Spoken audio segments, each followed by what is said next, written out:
Flic, bonsoir cinéphiles et cinéphiles. Aujourd'hui, excusez-moi, on se retrouve. Je dois tourner une vidéo aussi pour Passion Blu-ray DVD. Mais aussi, là, ça vient de tomber. Un grand artiste, un grand comédien qui nous a fait rire, enfin qui m'a fait rire durant ma jeunesse. Énormément. Je me rappelle que je regardais ce genre de film avec ma maman, mon papa. C'était souvent le dimanche après-midi qu'il y avait un film de ce grand acteur.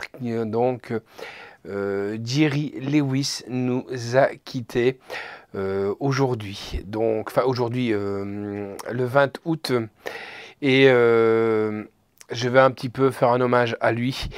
Et voilà, car c'est un grand artiste. Alors, Jerome Levitch, dit Jerry Lewis, né le 16 mars 1926 à Newark, dans l'État de New Jersey, aux États-Unis, est mort le 20 août 2017 à Las Vegas, est un humoriste, acteur, producteur et réalisateur de cinéma américain.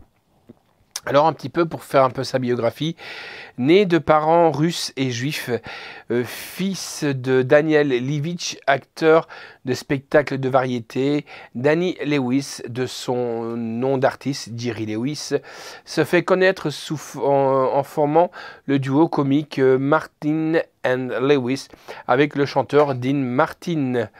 Il se démarque dans la majorité des comiques des années 1940 en jouant surtout sur l'interaction entre deux comiques plutôt que de réciter des sketchs planifiés à la fin des années 1940.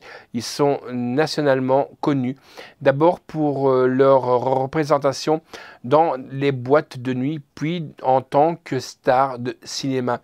Ils embrassent sur la production de films pour la télévision et se séparent en 1956. Jerry Lewis, alors en solo, joue dans le film Le délinquant involontaire, The Delicate Delinquent, en 1957, où il est ensuite tête d'affiche dans 5 autres films, avant d'écrire, jouer, produire et réaliser lui-même Le Dingue du Palace, The Bellboy. En 1960, il est le pionnier dans la régie vidéo assist en anglais, en utilisant une caméra vidéo sur le plateau en même temps qu'il filme.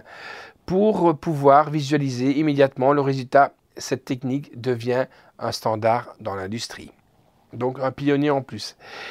Il réalise plusieurs autres films dont Le Tombeur de Sedam, The Lady Man en 1961, Les Zinzins d'Hollywood, The Errand Boy en 1962 et le fameux Dr. Jerry and Mr. Love, The Nutty Professor en 1963. La popularité de Jerry Lewis décline aux États-Unis à partir de la fin des années 60, mais il conserve une partie de sa renommée à l'étranger, essentiellement en Europe. Il est particulièrement soutenu en France par les revues positives et les cahiers du cinéma. Et le critique Robert Bayanoun contribue grandement à éclairer l'importance de ces films. En 1965, à la suite d'une cascade ratée dans un gag où il tomba sur le dos sur un câble métallique, il se blesse 2 vertèbres. Il reste paralysé pendant une journée pour contenir la douleur chronique. Il prend des antidouleurs pendant des dizaines d'années.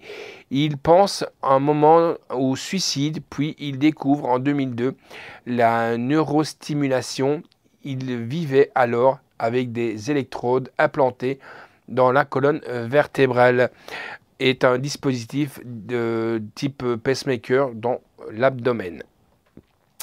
En 1966, il organise le Labor Day Telethon from the Muscular Dystrophy and Association, œuvre de charité à laquelle il était déjà publiquement associé depuis 10 ans. En 1972, Lewis joue et réalise The Day The Clown Creed, une comédie dont l'action se déroule dans un camp de concentration nazi. Le film ne sort pas en salle et partage les quelques personnes à l'avoir visionné. Après 8 ans d'absence, la cinématographique Jerry Lewis revient au début des années 1980 dans un Au boulot, Jerry Hardly Working, qu'il joue et réalise. Il enchaîne en 1983 avec un rôle contre-emploi dans la valse des pantins, The King of Comedy de Martin Scorsese, qui est applaudi par les critiques.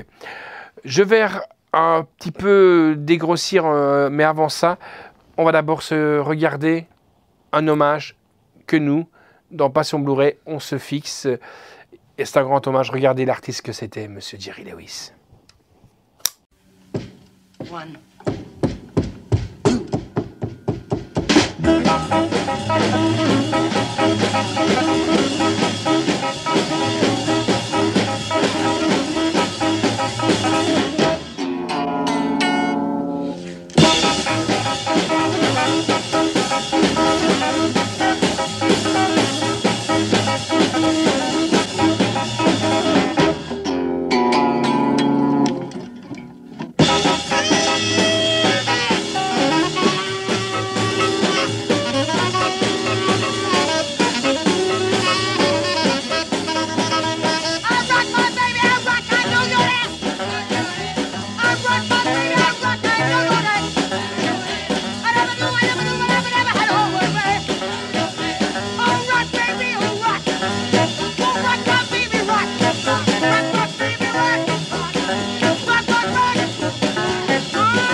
Voilà, vous voyez comment c'était un artiste. Moi, j'adorais ses mimiques. Hein.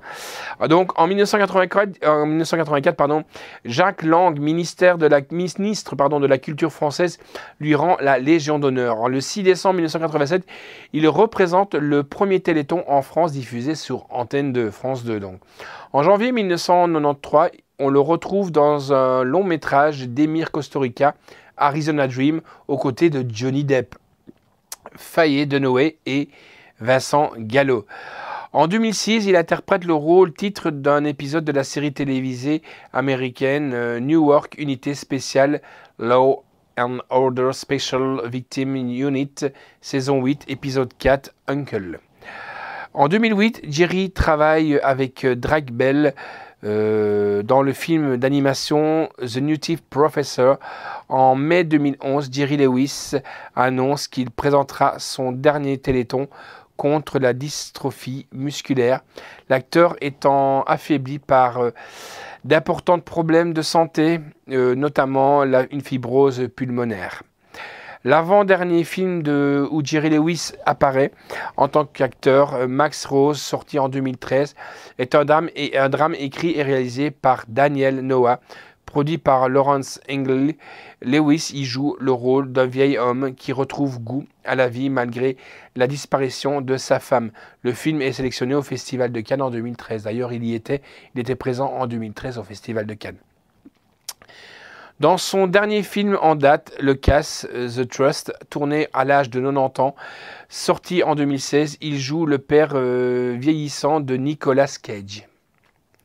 Il meurt le 20 août 2017 à l'âge de 91 ans à Las Vegas.